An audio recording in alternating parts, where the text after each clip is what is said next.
Ils sont le pilier. Ce qu'on n'a pas souhaité de pire, qu'on ne les prenne pas en pitié. Ils sont le nouveau monde. Ils sont la génération qui ose.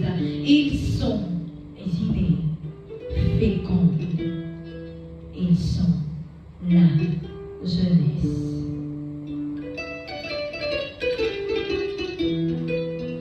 Les hommes naissent, grandissent, puis meurent. Ils sont ados, puis adultes, deviennent l'espoir d'une famille. Avec les ambitions, ils font amis. Mais ils appartiennent aussi à une nation qui demande aussi leurs attentions. Et ce n'est plus une affaire de sang, mais de devoir, de serment, pour le bonheur des générations naissantes. Les heures se succèdent, les jours deviennent longues, les attentes lourdes d'un pays.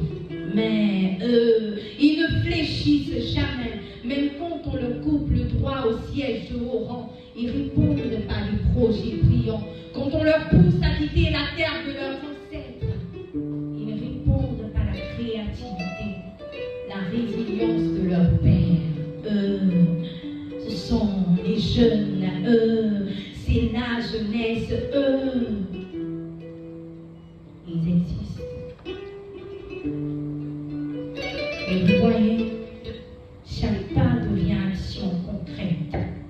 Ils n'attendent pas qu'on leur offre du pain. Ils trouvent la recette et changent le cours de leur destin. Ces jeunes, ils viennent du Sud. Longtemps on leur a dit d'attendre la bonne heure. Hé, écoutez, votre heure viendra, c'est pas le bon moment.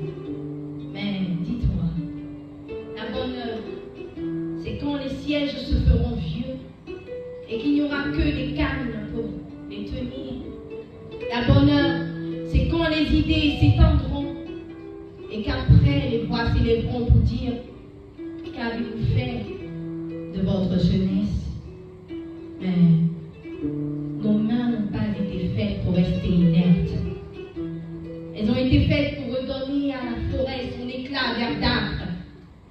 Nos idées n'ont pas été faites pour les tiroirs. Chaque innovation ressuscite ces talents qu'on a rayés de la liste. Ces hommes et ces femmes qui se sont perdus